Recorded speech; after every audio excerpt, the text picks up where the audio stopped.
मेरी ग्रेजुएशन की पढ़ाई ख़त्म हो गई थी। मैंने कोलकाता के 2 कंपनीज़ में अपनी रिज्यूमे डाला था।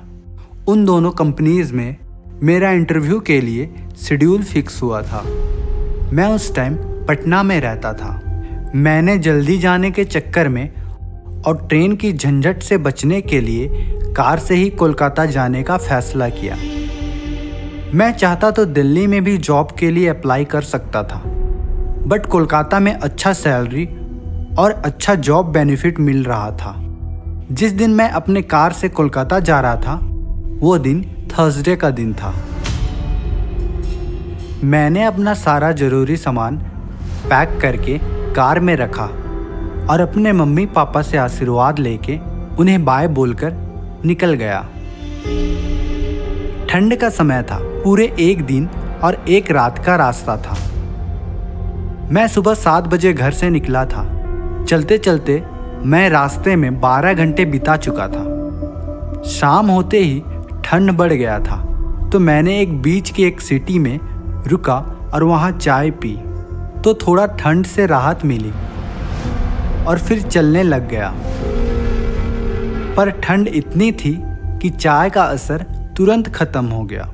मैं इंटरव्यू की प्रिपरेशन के चलते अच्छे से पिछली रात सोया नहीं था और मुझे थोड़ी थोड़ी नींद भी आ रही थी।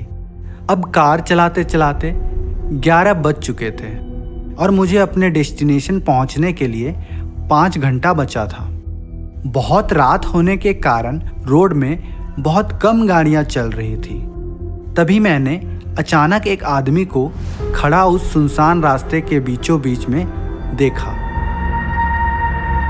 वो मुझे घूरे जा रहा था, जैसे वो लिफ्ट मांगना चाह रहा हो। मैंने बिना अपनी कार को रोके आगे बढ़ गया और सोचने लगा क्या हुआ होगा उसके साथ। इतनी ठंड रात में, वो भी ऐसे जगह, कोई उससे अपने कार से उतार तो नहीं दिया। लोगों को तरस भी नहीं आता। ऐसे सोचते सोचते 10 मिनट गुजर गए।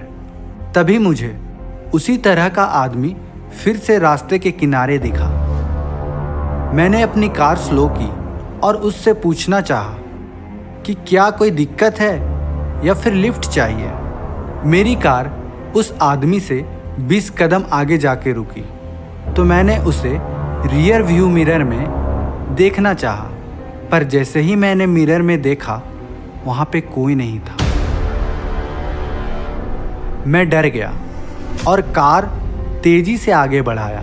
चलते चलते मुझे लगा कि यह मेरा भ्रम हो सकता है, जो नींद के कारण ऐसा हो रहा है। मैंने खुद से कहा मुझे चाय पीनी चाहिए। फिर चलते चलते रात में एक टपरी खुली हुई थी। मैं वहाँ पहुँचा और कार के अंदर ही ठंड के कारण चाय पीने लगा। तभी अचानक मैंने देखा कि वही आदमी जो रास्ते में था वो आगे से मेरी तरफ आ रहा है। वो मेरे पास आया और कार की विंडो के पास आके घूरने लगा। मुझे अजीब सा लगा और मैंने गाड़ी आगे बढ़ा दी। अब मैं जिस शहर में इंटरव्यू था वहाँ पहुँच चुका था। मैं होटल के पार्किंग में कार को अपनी लगाया और वहीं कार की सीट डाउन करके लेट गया। मेरी आंख कब लग गई मुझे पता ही नहीं चला और धीरे धीरे करके मैं पार्किंग में ही कार के अंदर गहरी नींद में चला गया। थोड़े बहुत मिनट बीते होंगे, तभी कार की विंडो में नॉक की आवाज़ आई, तो मैं जग गया। जैसे ही मैं जगा और मेरी नज़र रियर व्यू मिरर पे गई, तो वही आदमी मेरी कार की पीछे सीट में बैठा हुआ था।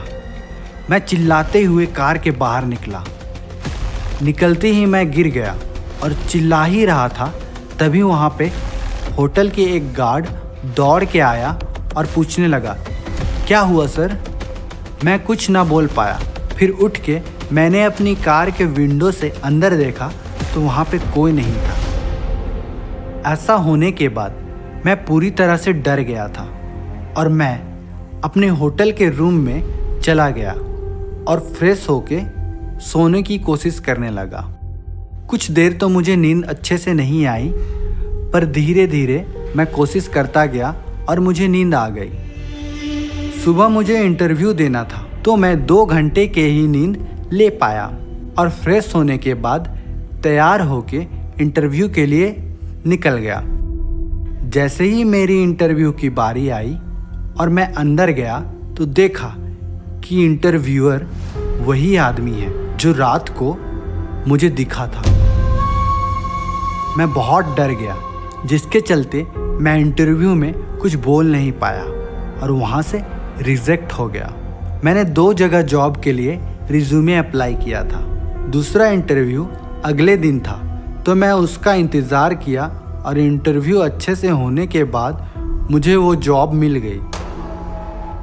ये सब होने के बाद मैं साइकियाट्रिस्ट के पास गया। उसने कहा ये ठीक से सोने और इंटरव्यू की स्ट्रेस के कारण मेरे साथ ऐसा हुआ। अब मुझे पता नहीं ये ऐसा ही था या फिर कुछ और।